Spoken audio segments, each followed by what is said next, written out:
Hello बच्चों, कैसे हैं आप लोग। आपका स्वागत है आपके online platform physics study by Rajiv sir.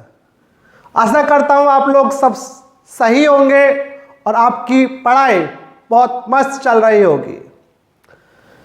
जैसे बच्चों हमने अपने लास्ट लेक्चर्स में 12th फिजिक्स का सेकेंड चैप्टर्स स्थिर वैद्युत विभव तथा धारिता स्टार्ट करा था। उसका फर्स्ट लेक्चर्स कंप्लीट हो गया था, उसका फर्स्ट पोर्शन कंप्लीट हो गया था। जिन बच्चों ने स्टार्टिंग लेक्चर्स को नहीं देखा है तो देखना, क्योंकि बच्चों कोई भी चैप्टर्स होता है उसका स्टार्टिंग जो होता है उसको समझना बहुत ज़रूरी होता है।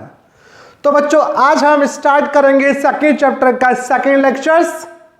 ठीक है, तो स्टार्ट करते हैं अपने पूरे जोश के साथ आज का सेशन। बच्चों आज हम पढ़ेंगे एकल बिंदु आवेश के कारण उत्पन्न वैद्युत विभव, यानी एक अकेला आवेश है उसके कारण किसी बिंदु पर वैद्युत विभव क्या होता है। जैसे बच्चों आपको लास्ट लेक्चर में समझाया गया था कि वैद्युत विभव क्या है, उसका फॉर्मूला क्या है।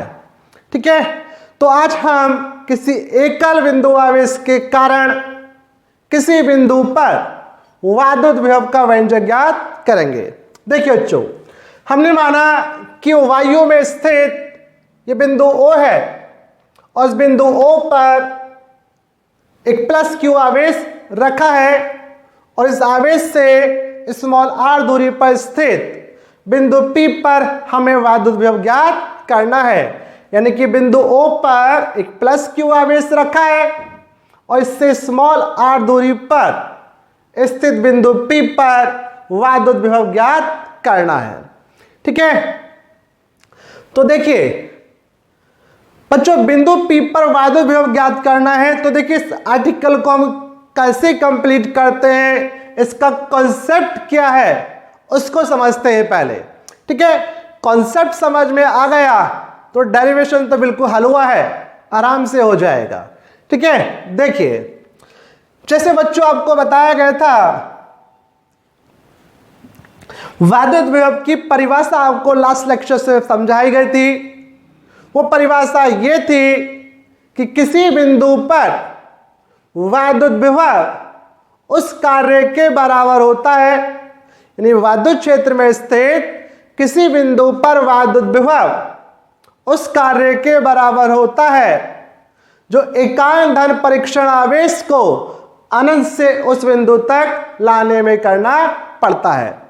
जैसे इस प्लस Q आवेश के कारण हमें बिंदु P पर वैद्युत विभव ज्ञात करना है, तो यहाँ पे बिंदु P पर जो वैद्युत विभव होगा वह एकांक धन परीक्षण आवेश को अनंत से, कहाँ से, अनंत से वैद्युत बल के विरुद्ध। वैद्युत बल के विरुद्ध का मतलब, क्योंकि जब यह आवेश पास आएगा तो ये ऑलरेडी पहले से जो स्थिर आवेश है इस पे क्या लगेगा, वैद्युत प्रतिकर्षण बल लगाएगा, इसको दूर की ओर धकेलेगा और हम ला रहे हैं इसको इसके पास। तो हमें इस धन परीक्षण आवेश को अनंत से बिंदु P तक लाने में जो कार्य किया जाता है उस कार्य के तुल्य होता है। तो इसी परिभाषा के अकॉर्डिंग ये डेरिवेशंस हम कंप्लीट करेंगे। अब देखिए बच्चों यहां पर है क्या कि बिंदु P पर जो वैद्युत विभव होगा वह किसके तुल्य होगा, एकांक धन परीक्षण आवेश को, एकांक धन परीक्षण आवेश को अनंत से बिंदु P तक लाने में किए गए कार्य के बराबर होगा। अब बच्चों P से अनंत तक की दूरी बहुत ज्यादा है। अनंत का मतलब जिसकी गणना नहीं की जा सकती, जिसको कैलकुलेटेड नहीं किया जा सकता। तो इसके लिए हम क्या करते हैं बच्चों, जहां भी हमें बहुत बड़ी गणना करनी होती है, कोई बहुत बड़ी प्रक्रिया अपनानी होती है, तो वहां पे क्या करते हैं, उसको हम छोटे छोटे सूक्ष्म खंडों में विभाजित कर लेते हैं। तो यहां भी हम मानते हैं इस P से अनंत तक की जो दूरी है उसको छोटे छोटे सूक्ष्म खंडों में विभाजित कर लेते हैं। देखिए, तो देखिए बिंदु P पर वैद्युत विभव ज्ञात करने के लिए हमने माना कि बिंदु O से x दूरी पर एक अन्य बिंदु A स्थित है और इस बिंदु O पर धन परीक्षण आवेश Q0 रखा है और dx दूरी पर ये बिंदु B स्थित है। यानी कि बच्चों हम यहां पे हमने क्या करा, जो P से अनंत तक की दूरी थी उस दूरी को छोटे छोटे सूक्ष्म खंडों में विभाजित मान लिया। कैसे मान लिया? सूक्ष्म खंडों में विभाजित मान लिया। जैसे एक सूक्ष्म खंड लिया A से B, तो यहां पे अनंत से बिंदु P तक कार्य ज्ञात करने के लिए हमने क्या करा, अनंत से P तक की दूरी को छोटे छोटे सूक्ष्म खंडों में विभाजित माना और कार्य जो निकालेंगे पहले एक सूक्ष्म खंड के लिए निकालेंगे। किसके लिए निकालेंगे बच्चों? एक सूक्ष्म खंड के लिए, यानी A से B तक लाने में, धन परीक्षण आवेश को A से B तक लाने में ज्ञात करेंगे। क्यों ज्ञात कर रहे हैं? क्योंकि P से अनंत तक की दूरी बहुत ज्यादा अनंत है, बहुत बड़ी है, इसलिए हमने इसको सूक्ष्म खंडों में विभाजित मान लिया। तो कार्य जो ज्ञात करेंगे एक सूक्ष्म खंड के लिए ज्ञात करेंगे। ठीक है, अब देखिए बच्चों, कार्य एक सूक्ष्म खंड के लिए जब आ जाएगा तो ऐसे ही बहुत सारे यहां पे सूक्ष्म खंड होंगे, तो जो एक सूक्ष्म खंड के लिए कार्य आएगा ऐसे बहुत सारे सूक्ष्म खंड होंगे, तो उन सभी सूक्ष्म खंड के कार्य को क्या कर देंगे? जोड़ देंगे। और जब जोड़ देंगे तो अनंत से P तक का कुल कार्य आ जाएगा। ठीक है, और जब हमें छोटे छोटे छोटे सूक्ष्म खंडों को जोड़ना होता है तो क्या करते हैं बच्चों? वहां पे हम उसका समाकलन कर देते हैं। ठीक है, यानी कि यहां पे एक सूक्ष्म खंड का जो कार्य आएगा उसका क्या करेंगे? हम समाकलन करेंगे तो अनंत से P तक का कुल कार्य आ जाएगा। ठीक, अब देखिए बच्चों, कार्य तो करेंगे हम, लेकिन अब जानते हैं कार्य क्या होता है? Fs cos थीटा होता है। यानी वहां पे जब हम कार्य कर रहे हैं वहां पे कोई बल अप्लाई होता है, उसके विरोध या उसकी दिशा में हम कार्य करते हैं। तो यहां पे देखते हैं पहले कि यहां पे कौन सा बल कार्य कर रहा है। तो देखिए, तो बच्चों इसके लिए हमने माना कि बिंदु O से x दूरी पर एक अन्य बिंदु A है जिस पर एक धन परीक्षण आवेश रखा है। अब ये पहले से जो आवेश रखा है प्लस Q, इस आवेश पे क्या लगाएगा? विद्युत बल। तो अतः कूलॉम के नियम अनुसार, कूलॉम के नियम अनुसार प्लस Q आवेश के कारण आवेश Q0 पर आरोपित वैद्युत बल, आरोपित वैद्युत बल। देखिए बच्चों, तो वैद्युत बल देखें तो कितना जाएगा बच्चों? F इजिकल टू, अब कूलॉम के नियम से बल का formula F is equal to 1/4 pi epsilon naught Q1 Q2 upon R square. Q1 पहला आवेश क्या यहाँ पे Q, Q2 दूसरा आवेश Q0 और अपॉन R स्क्वायर का मतलब दोनों आवेशों के बीच की दूरी, और यहां पे दूरी कितनी है? x square. इक्वेशन फर्स्ट, तो यह आ गया बल। और जैसे बच्चों आपको स्टार्टिंग में बताया, कार्य में सूक्ष्म खंड के लिए ज्ञात करेंगे तो सबसे पहले ये ज्ञात करेंगे A से B तक, यानी धन परीक्षण आवेश को बिंदु A से B तक ले जाने में कृत कार्य। तो देखिए, धन परीक्षण आवेश Q0 को अत्यंत सूक्ष्म दूरी dx विस्थापित करके बिंदु A से B तक लाने में कृत कार्य, क्योंकि बच्चों सूक्ष्म खंड के लिए कार्य ज्ञात कर रहे हैं तो इसको लिखेंगे हम dw, और dw इजिकल टू क्या होता है बच्चों? F D x cos theta, यानी कार्य बराबर होता है F D S cos theta. अब यहां पे एफ क्या होता है, बल, और डी एस विस्थापन, और ये थीटा क्या होता है, थीटा होता है बल की दिशा और विस्थापन की दिशा के बीच बना कोण। तो देखिए बच्चों, समीकरण 1 से, समीकरण 1 से बल कितना था ये, तो D W is equal to आया 1/4 pi epsilon not q into q naught d x cos theta. अब कॉस थीटा को देखते हैं। थीटा जैसे मैंने आपको अभी बताया जस्ट कि बच्चों थीटा क्या होता है, थीटा होता है बल की दिशा और विस्थापन की दिशा के बीच बना कोण। तो देखिए बच्चों ध्यान से समझिए, यहां पर बिंदु ए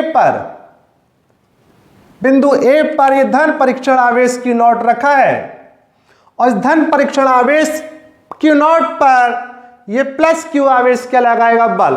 अब ये भी पॉजिटिव, ये भी पॉजिटिव, तो ये आवेश इसको क्या करेगा बच्चों, प्रतिकर्षित करेगा। प्रतिकर्षित करने का इसको दूर की ओर धकेलेगा, तो इसको दूर की ओर धकेलेगा, दूर की ओर धक्का लगेगा F, ठीक है। और हम बच्चों इसको विस्थापित कर रहे हैं कैसे, A से B की ओर, A से B की ओर, तो विस्थापन हो गया इधर। अब यहां पे देखिए बल और विस्थापन, यानी कि बल और विस्थापन एक दूसरे के कैसे हैं, विपरीत है। और जब एक दूसरे के विपरीत होते हैं तो उनके बीच का जो बच्चों एंगल होता है कितना होता है, 180 होता है। कितना, 180 डिग्री, ठीक है। तो यहां पे एंगल कितना आया, 180 डिग्री आया। और कॉस 180 का मान कितना होता है बच्चों, कितना, -1 हुआ, ठीक है। तो यहां पे d W is equal to आ गया 1/4 pi epsilon not Q not upon d x. नहीं बच्चों, डी अपन कितना आया था, क्यू अपॉन ये आया एक्स स्क्वायर, और ये डी एक्स, ठीक है। तो एक्स स्क्वायर डी एक्स, और कॉस 180 का मान कितना होता है, -1, तो ये आ गया -1, और ये इक्वेशन हुई सेकेंड। कौन सी बच्चों, सेकेंड इक्वेशन प्राप्त हो गई। अब देखिए, अब ये कार्य आ गया केवल A से B तक का, और हमें जरूरत कैसी है कार्य की, अनंत से P तक की। तो हम क्या करेंगे, जब हमें ये सूक्ष्मखंड का कार्य निकाला और हमें चाहिए अनंत से P तक का, तो ऐसे सूक्ष्मखंड होंगे। तो अगर कुल कार्य निकालना चाहते हैं तो क्या करेंगे, हम इस सूक्ष्मखंड के कार्य का क्या कर देंगे, समाकलन कर देंगे, सभी कार्यों को जोड़ देंगे। लेकिन समाकलन जो करेंगे वो कैसा करेंगे, निश्चित समाकलन, उस पर लिमिट लगाएंगे, क्योंकि कार्य हमें कहां से, अनंत से P तक करना है। तो देखिए, अतः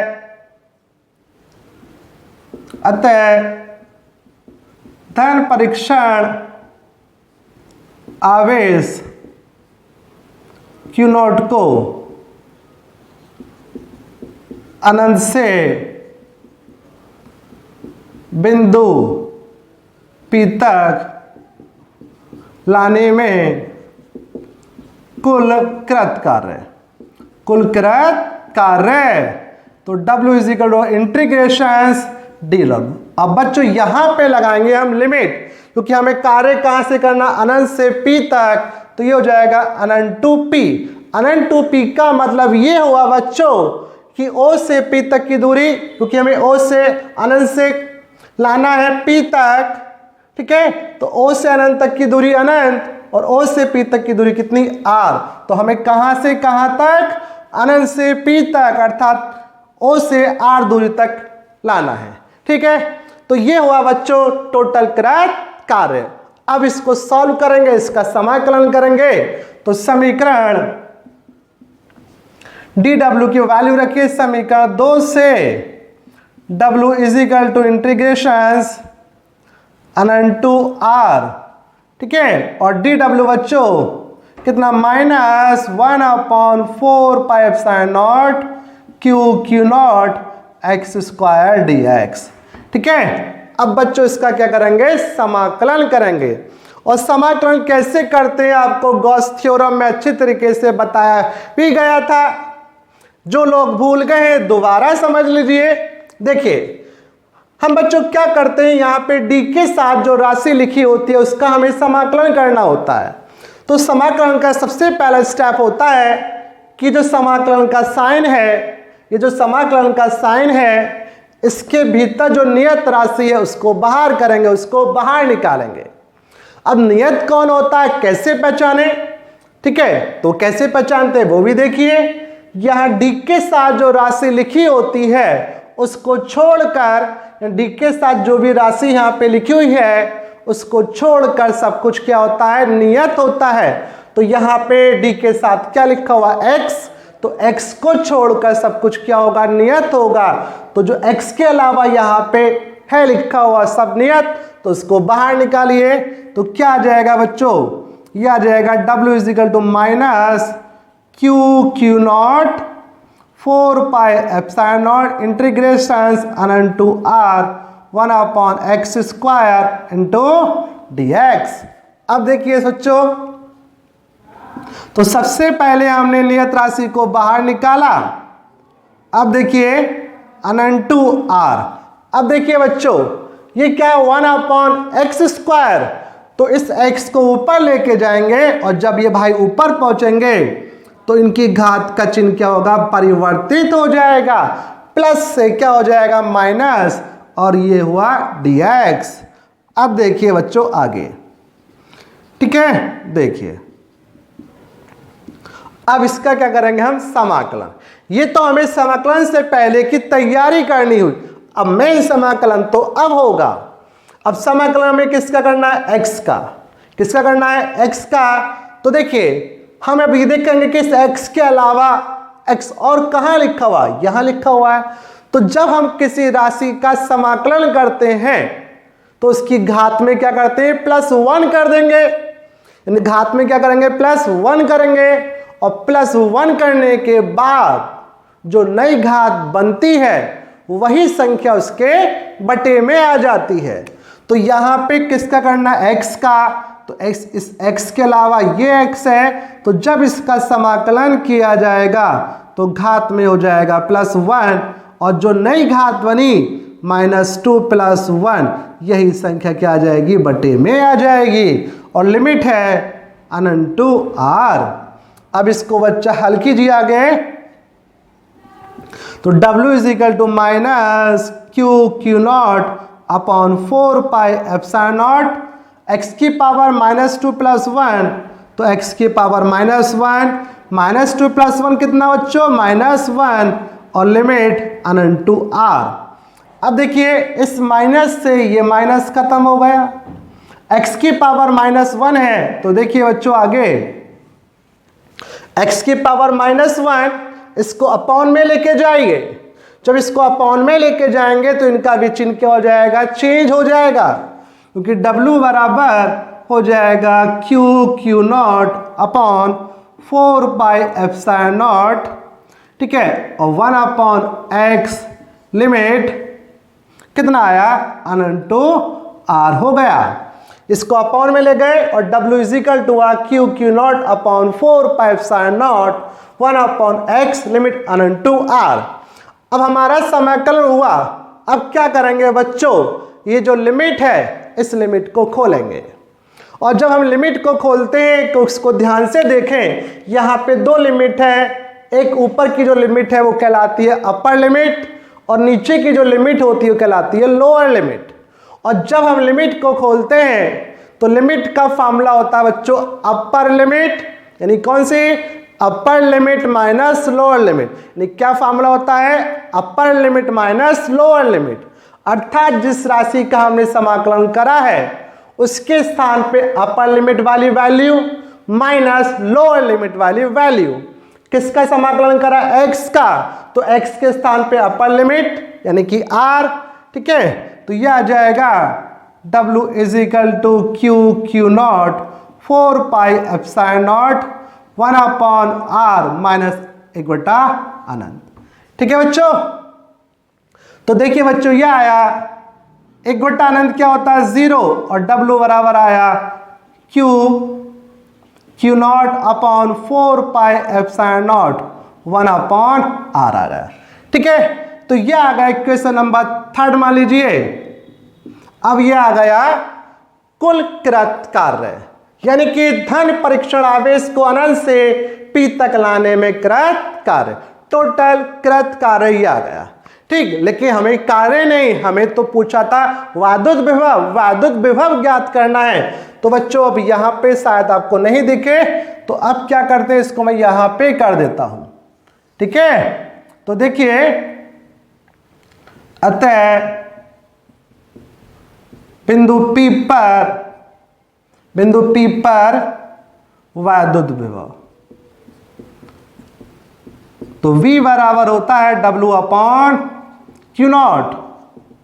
ठीक है, तो W की वैल्यू रखिए, यह आ गया Q0 4πε0 इंटू R और अपॉन Q0। ठीक है, तो बच्चों यहां पे क्या होगा, इस Q0 से Q0 खत्म। ठीक, और V बराबर आ गया ये 1/4πε0 Q/R। यह आ गया V is equal to 1/4πε0 Q/R आ गया। ठीक है बच्चों, यानी कि यह आया एकल बिंदु आवेश के कारण बिंदु P पर उत्पन्न वादुत विभव का व्यंजक, यानी कि बिंदु P पर विभव कितना आया, V बराबर 1/4πε0 Q/R। ठीक, तो ये हो गया बिंदु P पर उत्पन्न वादुत विभव का व्यंजक। ठीक है बच्चों, एक बार दोबारा रिवाइज कीजिए। तो देखिए हमें बिंदु P पर विभव निकालना था, तो यहां पे हम परिभाषा के अकॉर्डिंग चले। हमने माना क्योंकि परिभाषा के अकॉर्डिंग अनंत से बिंदु P तक लाने में, एकांक धन परीक्षण आवेश को अनंत से P तक लाने में जो कार्य किया जाएगा उस कार्य के बराबर होगा वादुत विभव। तो कार्य ज्ञात करने के लिए अनंत से P तक का हमने अनंत तक की दूरी को छोटे छोटे सूक्ष्म खंडों में विभाजित करा और कार्य पहले एक सूक्ष्म खंड के लिए निकाला। किसके निकालना चाहते हैं, A और B के लिए। तो हमने माना कि A पे धन परीक्षण आवेश रखा है, तो प्लस Q आवेश के कारण धन परीक्षण आवेश पर लगने वाला बल ये। ठीक है, फिर धन परीक्षण आवेश को A से B तक लाने में कृत कार्य है dWFdS cos थीटा। थीटा कितना हो गया, 180 डिग्री हो गया। ठीक है, तो ये कार्य आ गया एक सूक्ष्म खंड के लिए। फिर टोटल कार्य निकाला अनंत से P तक, कि अनंत से P तक लाने में कुल कृत कार्य। तो कुल कृत कार्य के लिए क्या करा, एक सूक्ष्म खंड का जो कार्य इसका समाकलन कर दिया और लिमिट लगा दी, क्योंकि यहाँ पे निश्चित समाकलन करना, अनंत से P तक लाना है हमें, तो लिमिट लगा दी, dW की वैल्यू रखी और इसका क्या कर दिया हमने, समाकलन कर दिया। तो यह आ गया वादुत विभव। ठीक है बच्चों, स्क्रीनशॉट लीजिए। फिर देखते हैं अपना नेक्स्ट टॉपिक। देखिए, अब देखिए बच्चों नेक्स्ट टॉपिक। आई होप ये आपको आर्टिकल बिल्कुल क्रिस्टल क्लियर हो गया होगा।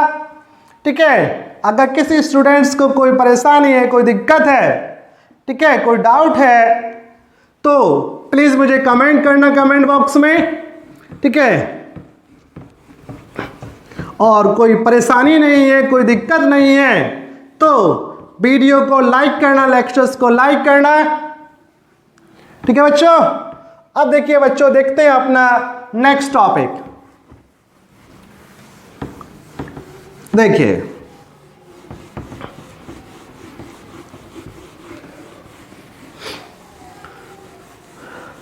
बच्चों, नेक्स्ट टॉपिक है हमारा बिंदु आवेश समुदाय के कारण वैद्युत विभव। ठीक है, यानी बिंदु आवेश समुदाय के कारण वैद्युत विभव, बिंदु आवेश समुदाय के कारण वैद्युत विभव। बच्चों आवेश समुदाय, आप जानते हैं समुदाय, तो समुदाय का मतलब बहुत सारे व्यक्तियों का झुंड, ग्रुप, क्या कहते हैं उसको, समुदाय कहते हैं। तो यहां भी क्या है, बिंदु आवेशों का समुदाय होगा और उसके कारण किसी बिंदु पर आपसे वादुद विभव पूछा जाता है। बच्चों देखिए इस टॉपिक्स पर न्यूमेरिकल्स बहुत आते हैं आपके बोर्ड एग्जाम में।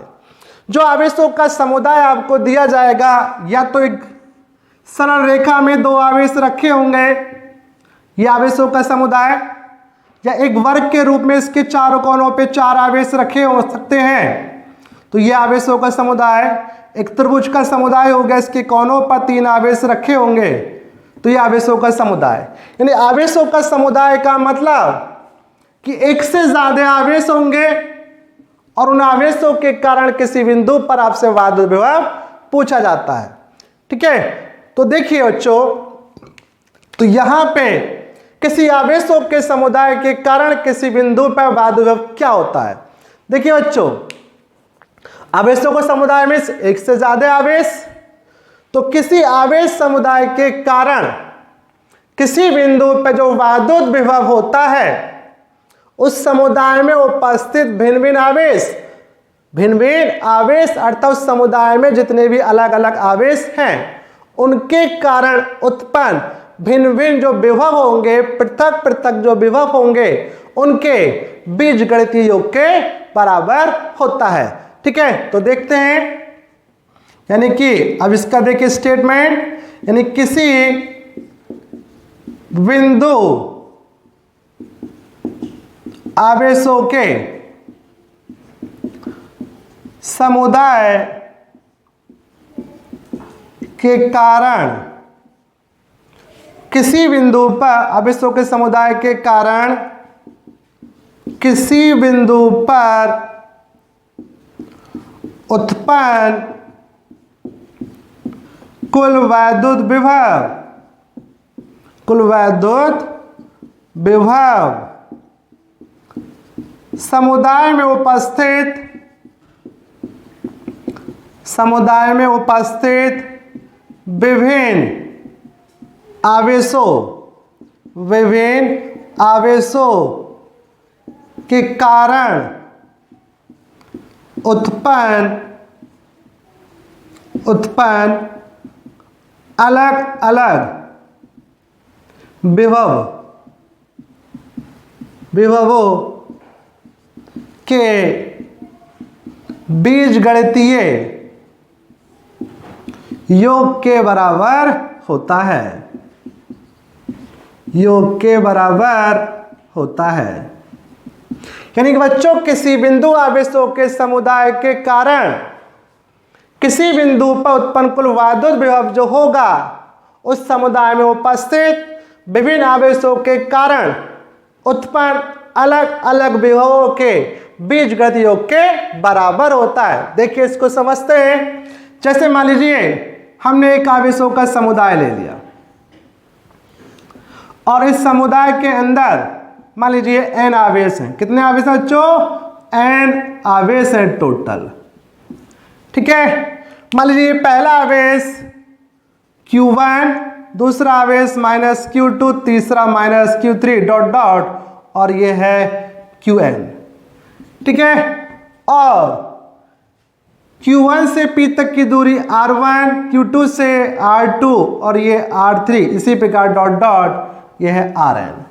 तो ये आवेशों का समुदाय है और इस समुदाय के अंदर n आवेश हैं। इनके कारण बिंदु P पर अगर हमें कुल विभव ज्ञात करना है तो देखिए बिंदु P पर उत्पन्न कुल वैद्युत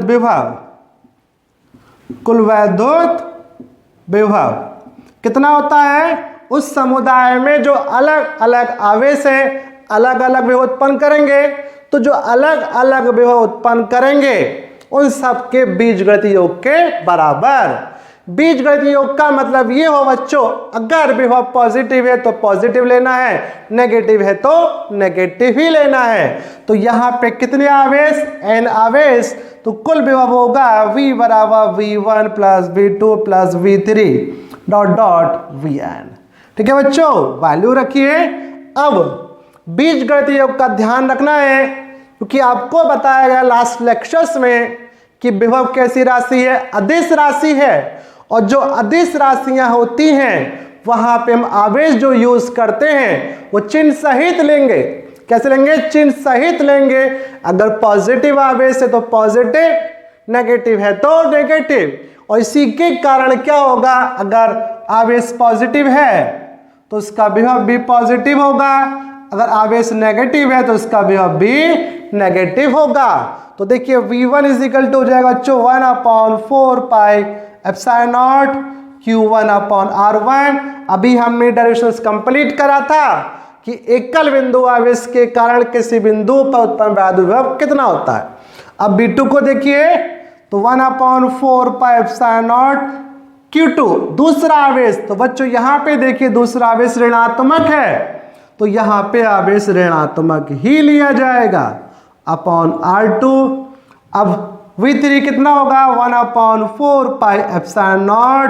अब Q3 भी माइनस का है तो minus Q3 upon R3 plus dot dot और n आवेश था तो हो जाएगा 1/4 pi epsilon not Qn upon Rn।